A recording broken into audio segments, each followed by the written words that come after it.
నమస్తే, నేను అంకిత. ఏపీకి గుడ్ న్యూస్ రాబోతుందా? ఏకంగా 1,50,000 కోట్లు ఏపీకి రాబోతుందా? ఇదే సమయంలో చూసుకుంటే 1,50,000 మందికి ఉద్యోగాలు కూడా రాబోతున్నాయని తెలుస్తుంది.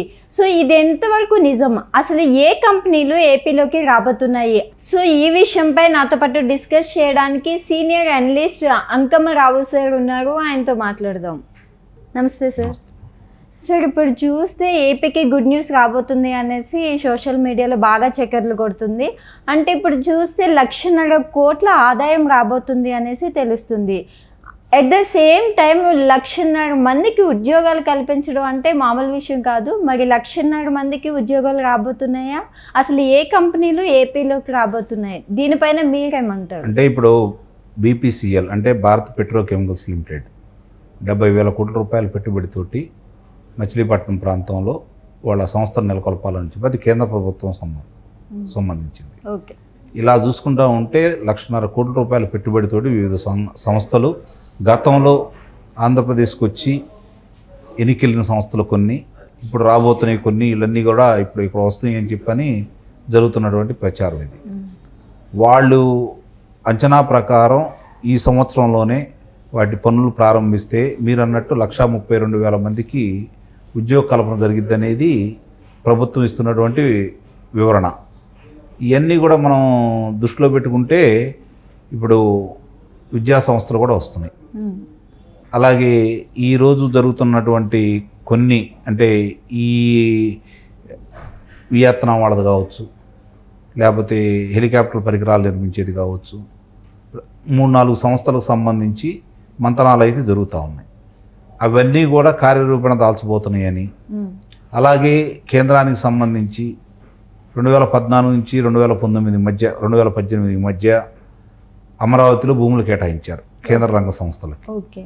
వాళ్ళు ఇక్కడికి వచ్చి పనులు ఏది ప్రారంభించలేదు. ఆ రోజు తిరిగి మన చంద్రబాబు నాయుడు గారు తొలిసారిగా ముఖ్యమంత్రి అయిన తర్వాత ప్రధానమంత్రి గారిని కలవడానికి వెళ్ళిన సందర్భంలో వాళ్ళకు సంబంధించి ఆ 50 సంస్థల వాళ్ళు మాకు కేటాయించిన భూమిని మళ్ళీ మాకు చూపించండి, మేము పనులు మొదలు పెడతామని చెప్పి వాళ్ళు చెప్పడం కూడా జరిగింది.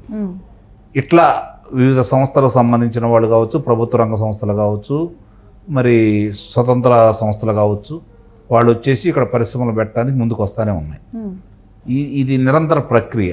అంటే గతంలో 5 సంవత్సరాలు పరిపాలన చేసినటువంటి వైఎస్ఆర్సీపీ పార్టీ వాళ్ళు వచ్చిన సంస్థల్ని వాటాల కోసము లేకపోతే బెదిరింపుల వల్ల వాళ్ళని తిరిగి వెనక్కి పంపించారు. కానీ ఇప్పుడు అలా కాకుండా పారదర్శకంగా ఉండి వాళ్ళకేం కావాలి, వాళ్ళు ఏం కోరుకుంటున్నారు, మనం ఏమి ఇవ్వగలం, ఒకవేళ వాళ్ళు ఏదన్నా కోరితే అది ఇవ్వలేకపోతే దానికి ప్రత్యామ్నాయంగా ఏమి చూపించగలం, ఇలాంటి అంశాలని తీసుకొని ఈరోజు చంద్రబాబు నాయుడు గారు ముందుకెళ్తా ఉన్నారు. ఇక నిన్న కేంద్రం మాట్లాడిన అంటే కేంద్ర మంత్రి గారు నిర్మలా సీతారామన్ గారు కావచ్చు, నితిన్ గడ్కరీ గారు కావచ్చు, జనవరుల శాఖ మంత్రి గారు కావచ్చు, వీళ్ళు కూడా ఈ రాష్ట్రానికి అవసరమైనటువంటి పోలవరాన్ని పూర్తి చేయడం కోసం, మొదటి దశ పూర్తి కావడం కోసం 13,000 కోట్ల రూపాయలు దానికి కేటాయిస్తూ ఉన్నారు. అలాగే రోడ్ల విస్తరణకు సంబంధించి, మరి ఔటర్ రింగ్ రోడ్డుకు సంబంధించి, అమరావతికి సంబంధించి కేంద్ర ప్రభుత్వం ఇప్పటికే మంజూరు చేయడం కూడా జరిగింది. ఇలా మనం ఈ పరిశ్రమలతో పాటు అభివృద్ధి కూడా ముందుకెళ్ళటానికి ఈ విధంగా చూసుకుంటూ వెళ్తూ ఉన్నారు అన్నమాట. ఇప్పుడు ఇక్కడ సంబంధించి అమరావతి అనే కాకుండా చాలామంది కూడా ఏమనుకుంటున్నారంటే అమరావతి ఒక్కటైనా అభివృద్ధి చెందాల్సింది, ఇక రాష్ట్రాల్లో మిగిలి ఏమి లేవా అని చెప్పని కొంతమంది ప్రశ్నిస్తూ ఉన్నారు. ఆదాయం మనం పెట్టే ప్రతి పైసా, ఖర్చు చేసే ప్రతి పైసా జీతభత్యాలకు కాకుండా ఒక పరిశ్రమ లాంటిది నెలకొల్పి పరిశ్రమలు తీసుకుని వస్తే వాటి నుంచి వచ్చే ఆదాయం ద్వారా రాష్ట్ర అభివృద్ధి చెందడానికి, రాష్ట్రంలో సంక్షేమం కావచ్చు లేకపోతే అభివృద్ధి పనులు చేసుకోవడానికి ఆ ధనాన్ని వినియోగించుకోవచ్చు. ఈరోజు కియా పరిశ్రమ వల్ల 13,000 కోట్ల రూపాయలు ప్రభుత్వానికి ఆదాయం వచ్చింది. అలాంటి సంస్థలు కనుక మనం తీసుకొచ్చామనుకోండి నిస్సందేహంగా ముందుకెళ్తుంది కదా. అంటే పరిశ్రమలు వస్తే ఉద్యోగ కల్పన జరిగితే అందరికీ మేలే జరుగుతుంది కదా. రహదారుల నిర్మాణం పూర్తి చేసి వాళ్ళకి అవకాశాలు కలుగజేసి విద్యుత్తు, నీరు, భూమి కనుక అందజేస్తే పరిశ్రమలు పెట్టడానికి ఆంధ్ర రాష్ట్రానికి చాలామంది రావడానికి సిద్ధంగా ఉన్నారు. ఒకళ్ళిద్దరనే కాకుండా XLR సంస్థలు ఇవన్నీ ఉన్నాయి కదా. ఇప్పుడు 5,000 మందితోటి గతంలో తెలుగుదేశం ప్రభుత్వంలో వస్తామంటే ఈ ప్రభుత్వం మారింది ఎప్పుడు వైఎస్ఆర్సీపీ ప్రభుత్వం వచ్చిన తర్వాత వాళ్ళు ఇబ్బందులు పెట్టి వాటాలు కోరితే వాళ్ళు వెనక్కి వెళ్ళిపోయారు. మళ్ళీ ఇప్పుడు ఈ ప్రభుత్వం వచ్చింది కాబట్టి వాళ్ళు కూడా వస్తున్నారు. 5,000 మంది పిల్లలు అక్కడ విద్యాబోధన జరిగింది వాళ్ళకి. భారతదేశంలోనే MBA సంబంధించి మంచి పేరు ప్రఖ్యాతలు ఉన్నది కదా, అది బిజినెస్ స్కూల్ సంబంధించి. మరి ఇవన్నీ చూసుకుంటా ఉంటే ఇలాంటివన్నీ ఎన్నికలు వస్తూ ఉన్నాయి. వాళ్ళతో మా మంత్రాలు దొరుకుతూ ఉన్నారు. చంద్రబాబు నాయుడు గారు కావచ్చు, లోకేష్ బాబు గారు కావచ్చు, లేకపోతే పవన్ కళ్యాణ్ గారు కావచ్చు. పరిశ్రమలను కొత్తగా ఏం పరిశ్రమలు తీసుకొస్తారు, అలాగే ప్రభుత్వ రంగ సంస్థల నుంచి రాష్ట్రానికి రావాల్సిన పరిశ్రమలు ఏంటి, ఇవన్నీ కూడా చూసుకుంటూ ఉంటే మీరన్నట్టు కొన్ని పరిశ్రమలు కనుక, అంటే సంఖ్య ఇది అని చెప్పి మనం చెప్పలేం, కానీ పనంటూ మొదలుపెట్టిన తర్వాత పురోగతి సాధిస్తూ ఉంటే ఒకదాని వెంట ఒకటి వస్తాయి.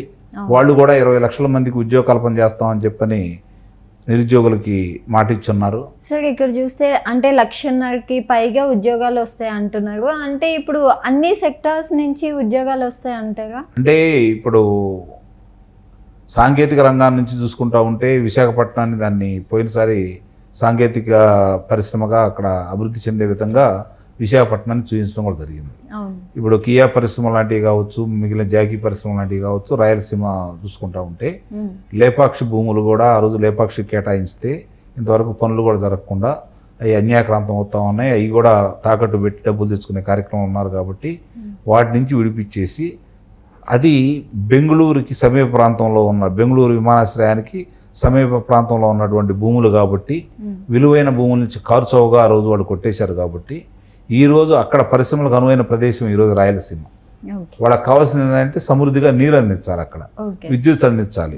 ఆ విధంగా కనుక ముందుకు తీసుకెళ్తా ఉంటే ఇప్పటిదాకా ఒకనాడు రతనాల సీమ రాయలసీమ నేడు ఏ విధంగా తయారైందో ప్రజలందరికీ తెలుసు. అక్కడ అరాచకవాదులు పెరగకూడదని చెప్పని అందరితోటి సమన్వయపరుచుకుంటూ ముఠా కక్షలు లేకుండా చేయాలని చెప్పని చంద్రబాబు నాయుడు గారు ఆ రోజు ప్రయత్నించారు, సఫలమయ్యారు. హత్యలు చేసుకున్న వాళ్ళ కుటుంబాలను కలిపి ఒకే తాడి మీద తీసుకుని వచ్చాడు. ఈ గత 5 సంవత్సరాలు మరి దాన్ని తిరిగి పెంచి పోషించారు ఈ ప్రభుత్వం వాళ్ళు. మళ్ళీ ఈ ప్రభుత్వం వచ్చింది కాబట్టి అభివృద్ధి మీదే దృష్టి పెట్టేసి అలాంటి వాళ్ళని అదుపులో తీసుకొని పరిశ్రమలను తీసుకొస్తారని అయితే భావిస్తున్నాను.